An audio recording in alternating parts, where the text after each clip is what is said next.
Bolsonaro apresenta um novo recurso ao STF. A Carmen Lúcia deu um show nesse final de semana, em 2 dias seguidos.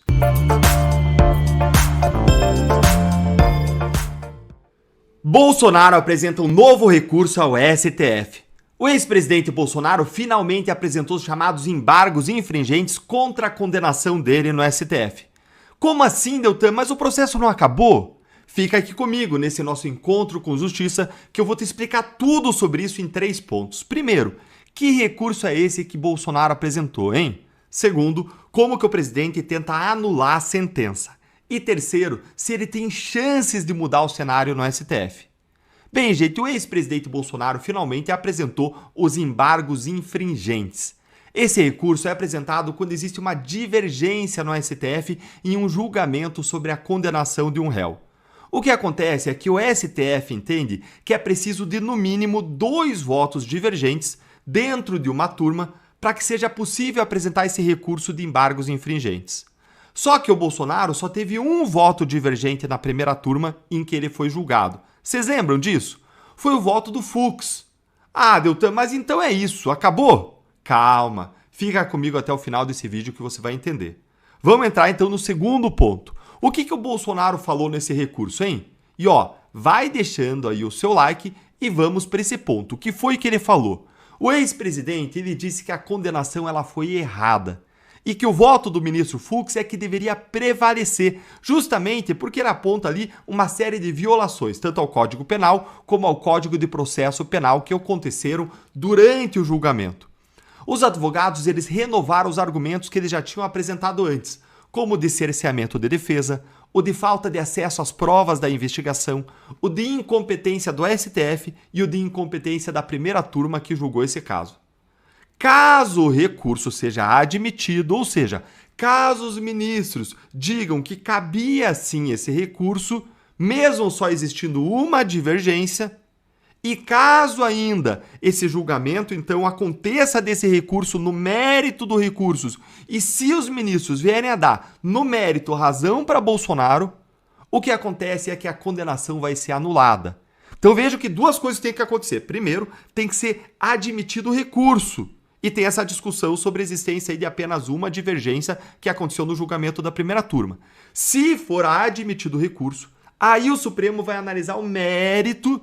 E se for apreciado o mérito e derem razão para o Bolsonaro, tudo cai por terra, tudo é anulado. Mas existe chance real disso acontecer, Deltan?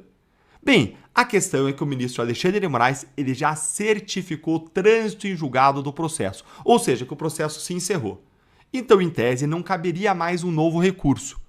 A questão é que esse movimento ele foi claramente contra a legislação, porque ainda estava correndo o prazo para a defesa apresentar esses embargos infringentes. Mas aí você pode falar, mas Deltan, você mesmo disse que precisa de 2 votos para poder apresentar esse recurso. Sim, mas isso é uma construção da jurisprudência do Supremo. Isso não está na lei em lugar nenhum. No texto do regimento interno do STF, da Suprema Corte, não existe essa limitação. O regimento exige apenas que exista uma divergência entre os juízes sobre a condenação. Uma seria suficiente. Além disso, o Pacto de São José da Costa Rica, que o Brasil assinou e que tem que obedecer, é uma convenção internacional, ele dá ao réu o direito ao duplo grau de jurisdição, ou seja, o Bolsonaro ele tem o direito de ter o seu caso revisado por um outro órgão, por um outro órgão judicial, seja um outro tribunal ou dentro do Supremo por um outro órgão que é o plenário. Mas, gente, vamos ser agora pé no chão. O futuro desse recurso não é nada bom. Provavelmente o Alexandre de Moraes ele vai negar seguimento ao recurso, ou seja, ele não vai admitir o seu cabimento, dizendo que já houve o trânsito julgado, que exigiria para caber o recurso 2 divergências, e aí a defesa vai tentar recorrer dessa decisão para o plenário, onde provavelmente a defesa vai conseguir os votos de Luiz Fux, de André Mendonça, de Cássio Nunes, mas a defesa deve ser vencida, ou seja, o plenário do STF deve vir a dizer que não cabe o recurso, ou seja, o recurso não vai ser nem admitido, então ele não vai ter o mérito dele apreciado. E a todos esses abusos do STF se somam a incompetência do governo Lula, a gastança, as incertezas. E isso faz com que a gente tenha uma taxa básica de juros, gente, altíssima, que está asfixiando os brasileiros. A famosa taxa Selic está num patamar altíssimo, 15% ao ano.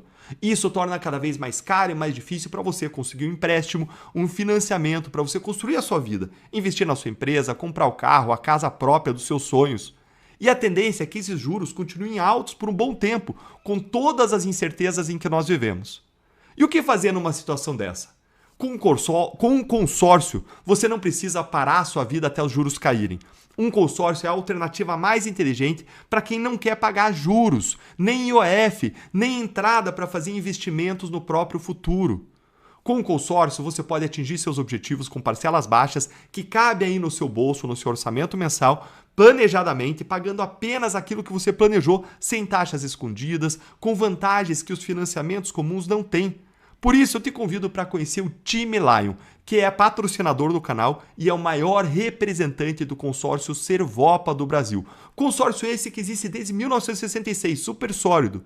E o Time Lion está pronto para te ajudar com todos os seus objetivos e está com uma promoção muito especial de Black Friday que está acabando agora, então aproveita. É uma redução da taxa administrativa de até 50%. É só clicar no link que eu vou deixar na descrição, ou então nos comentários, ou acessar por meio desse QR Code mirando com o seu celular. Não deixa para depois, aproveita aí. Um grande abraço e até o próximo vídeo. A Carmen Lúcia deu um show nesse final de semana, em 2 dias seguidos. Só que foi um show de horrores. A Carmen Lúcia é criticada sobre a tese do golpe, abraçada pelo STF, mas aí em seguida ela foge das críticas. A ministra Carmen Lúcia ela foi questionada sobre os problemas do STF e ela correu das críticas. E ainda teve a coragem de falar que o STF garantiu a democracia e o espaço do debate. Eu vou te mostrar o que foi que ela disse em 2 pontos e eu vou te explicar por que ela está errada. Primeiro, eu vou te mostrar como que ela correu de uma mísera crítica ao STF, das muitas que existem. E segundo, eu vou te mostrar como que ela não quer o debate sobre a democracia. Vamos então direto para o primeiro ponto. Olhem aqui a parte do discurso da Carmen Lúcia que foi dado no evento sobre literatura e democracia que aconteceu no Rio de Janeiro no último sábado. Vamos dar uma olhadinha o que foi que ela disse aqui, ó. Aspas dela. Primeira vítima de qualquer ditadura é a Constituição. Interessante. Será que ela está falando do Supremo hoje, hein? Outro dia alguém me perguntava por que julgar uma tentativa de golpe, se foi apenas tentativa.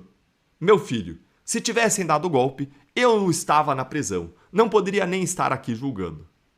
Ou seja, a ministra ela sofreu críticas sobre a questão do tal da tentativa do golpe, desse crime da tal da tentativa do golpe de Estado, porque a tese do STF de que houve uma tentativa de golpe é muito questionável, é frágil. E a ministra simplesmente deu uma lacrada. Ministra, as pessoas têm uma dúvida legítima sobre a existência do crime de tentativa de golpe no Brasil. O STF não respondeu a várias questões relevantes sobre o crime. Por exemplo, olhando para a lei, quando é que começa essa tentativa de golpe? Em quando que os atos preparatórios, que são impuníveis, se transformam em atos executórios, hein? E isso aconteceu no Brasil? O mínimo que a ministra poderia ter feito é ter dado uma explicação nesse sentido, mas preferiu dar essa lacrada, que ainda pior, confessou uma coisa tenebrosa. Ela disse que ela era potencial vítima, mas se ela era potencial vítima do crime, como que ela pode estar julgando esse crime? Ela também não explicou isso. E ela preferiu essa fuga, essa lacrada, porque a tese do STF não tem substância, não tem poder de convencimento. A gente viu durante todo o julgamento do Bolsonaro que alguns ministros tinham a mania de usar a tribuna para ficar dando lacrada em cima dos advogados de defesa. É muito fácil ficar fazendo isso quando você está em uma posição de poder. E não foi só esse evento de sábado que a ministra usou para falar abobrinha, não. Num outro evento, no dia anterior, na sexta-feira, o tal do encontro do Fórum das Cortes Supremas do Mercosul, a ministra disse o seguinte, confere aqui, ó. Saiu aí nessa matéria do Estadão, a ministra Carmen Lúcia disse que democracia permanece íntegra, mesmo diante de ataques, sem abalo. E aí olha o que ela falou, ó. Garantimos que a democracia no Brasil se mantivesse íntegra, a Constituição cumprida e os direitos fundamentais dos brasileiros continuassem a ser buscados e assegurados pela instância judicial. É uma reafirmação que nós mantemos sem abalo a democracia, mesmo que haja tentativa de abalo às instituições. Ministra, como que vocês garantiram uma democracia segura se a gente tem um inquérito das fake news correndo há mais de 6 anos, sem qualquer controle do Ministério Público? Um inquérito secreto em que as partes não conseguem nem ter acesso para se defenderem. Como que isso é garantir o cumprimento da Constituição? Mas eu quero voltar para o discurso da ministra que foi dado no evento Outro, sobre literatura, e mostrar qual foi o principal erro dela. Enquanto isso, você pode ir sentando o dedo no like se você também ficar indignado, se você está achando que está tudo muito errado. E aproveita, se inscreve no canal e ativa o sininho. E olha aqui o que disse a ministra naquele discurso. Este não é um espaço próprio exclusivamente de debates na esfera política formal, oficial do Estado.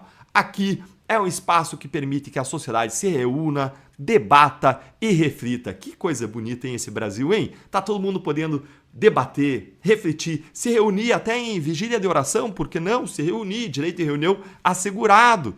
E daqui podem sair propostas para que a gente pense que a democracia é um modelo de vida para todos nós. Ora, ministra, agora você quer falar de espaço para debate? Agora você quer encontrar um espaço para pensar a democracia? Quanta ironia, hein? Nós ainda não esquecemos que você, ministra, impediu o debate durante as eleições em vários julgamentos. Por exemplo, censurando a Brasil Paralelo. Vamos lembrar aqui o que se disse naquele voto histórico? Olha aí, ó.